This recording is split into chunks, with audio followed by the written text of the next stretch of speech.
El ejército israelí recupera los cuerpos de 6 rehenes, mientras Blinken afirma que Israel está de acuerdo con el acuerdo de alto el fuego.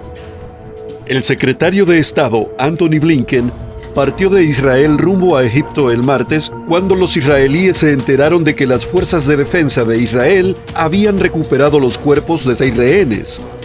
En una operación conjunta durante la noche, las FDI y el aparato de seguridad de Israel rescataron los cuerpos de los 6 rehenes masculinos de los túneles en el área de Camp Younis de la Franja de Gaza. Después de que se identificaron los cuerpos, sus familias recibieron la trágica noticia. Joran Metzger, de 80 años, Abraham Munder, de 79, Jaime Perry, de 80, y Alex Dessing, de 75, fueron tomados cautivos del Kibbutz Niroth, una de las comunidades más afectadas. La esposa de Metzger también fue secuestrada y devuelta en noviembre, mientras que la esposa de Munder, su hija y su nieto fueron secuestrados y liberados anteriormente. Jagel Bustav, de 35 años, fue secuestrado de su casa en Kibbutz Nirim junto con su esposa, que también fue liberada en noviembre. Bustav apareció en un video de propaganda de Hamas publicado el 23 de marzo. Nadav Hopewell, de 51 años, también de Kibbutz Nirim, fue secuestrado junto con su madre. Ella fue liberada después de 49 días de cautiverio. La oficina del primer ministro israelí, Benjamín Netanyahu, publicó un comunicado en el que decía: «Nuestros corazones están afligidos por la terrible pérdida. Mi esposa Sara y yo transmitimos nuestras sinceras condolencias a las queridas familias. Me gustaría agradecer a los valientes combatientes de las Fuerzas de Defensa de Israel y de la ISA por su heroísmo y su acción decidida». Adela Reimer, miembro del Kibbutz Nirim, dijo que la información sobre los rehenes es un cierre. «Ya sabíamos de Nadav desde hace unos meses. Nos avisaron de Yaged, creo que hace un mes y medio, tal vez. Así que no fue una sorpresa. Es una noticia que da que pensar. Siempre da que pensar escuchar algo así, pero al menos podrán regresar y tener un entierro apropiado en Israel».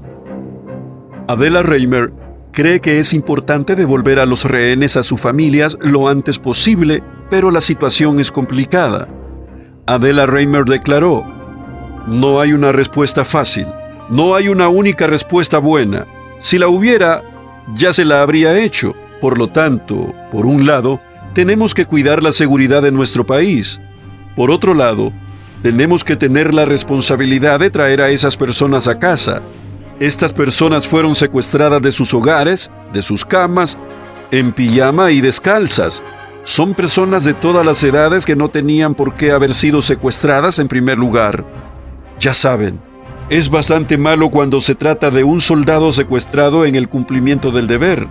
No estaban en el cumplimiento del deber, estaban en el cumplimiento de la vida». Añadió: «Y nadie debería ser secuestrado cuando simplemente estaba viviendo su vida. Así que tenemos que resolver esto. Somos un país inteligente. Somos un pueblo inteligente. Tenemos que encontrar una manera de mantener nuestro país seguro. Y, sin embargo, traer a estas personas a casa lo antes posible».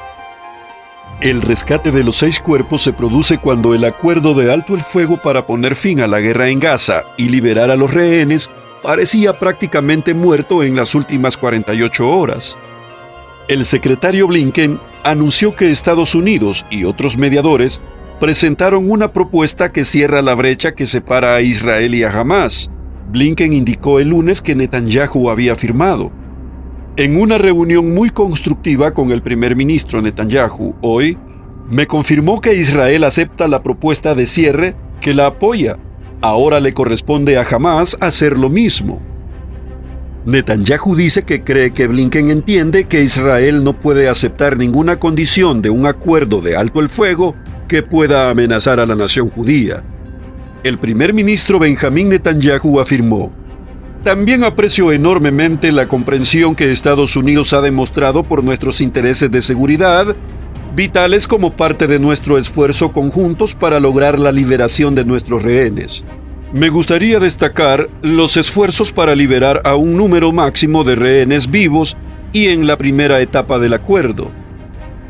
Mientras tanto, según The Wall Street Journal, el líder de Hamas, Yahya Sinwar, cree que el acuerdo de los rehenes es solo un engaño y está buscando expandir el conflicto más allá de Gaza a Judea y Samaria.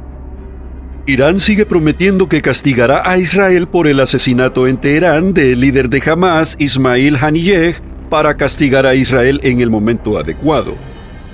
En cuanto al castigo para el agresor contra el territorio iraní, el gobierno iraní, de acuerdo con la Carta de la ONU y el derecho internacional, tiene un derecho intrínseco al castigo y actuará decisivamente a este respecto, dijo el portavoz del Ministerio de Relaciones Exteriores iraní, Nasser Kanani.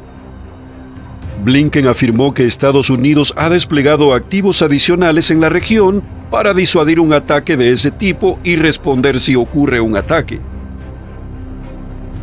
Amigos, uno de los cuadros proféticos incompletos tiene que ver con las diversas guerras profetizadas en los tiempos del fin, particularmente en lo que se refiere a la nación de Israel. Es por eso que muchos están viendo la guerra actual de Israel contra Hamás como un preludio potencial de la guerra profética descrita en los capítulos 38 y 39 de Ezequiel, llamada la guerra de Gog y Magog, pero no lo es. Tiene más sentido la guerra del Salmo 83 con Gaza involucrada. El Salmo 83 puede leerse como una oración imprecatoria, lo que significa que Asaf está invocando juicio y justicia sobre un enemigo, pero tenga en cuenta que el escritor es de hecho un profeta. En Salmos 83, 6 al 8, Asaf pide a Dios que traiga su juicio sobre todas las naciones que se enumeran y que tienen equivalentes modernos a las naciones que rodean a Israel. Asaf señaló a las naciones que rodean al Israel moderno: Líbano, Siria, Jordania, Egipto, Gaza, posiblemente Irak y las naciones de la península arábiga. ¿Por qué estas naciones fronterizas hostiles no participan también activamente en la guerra de Gog y Magog? Su ausencia deja un agujero gigante en el mapa de los invasores Gog-Magog. Hezbollah en el Líbano tiene cientos de miles de misiles apuntando a Israel. Los ataques terroristas han estado ocurriendo en Israel casi semanalmente, culminando en la terrible masacre del 7 de octubre de 2023 por parte de los terroristas de Hamás. Israel ha construido un muro de 400 millas de largo en el centro del país. Con la guerra del Salmo 83 a la vuelta de la esquina, seguida de la guerra de Gog y Magog, Dios está a punto de intervenir y destruir personalmente la coalición invasora de Gog. Tal intervención divina, abierta, no se ha alineado con la forma en que Dios se presenta a sí mismo a través de la era de la Iglesia. Esto debe significar entonces que el regreso de Jesucristo está justo en el horizonte. Cristo viene ya.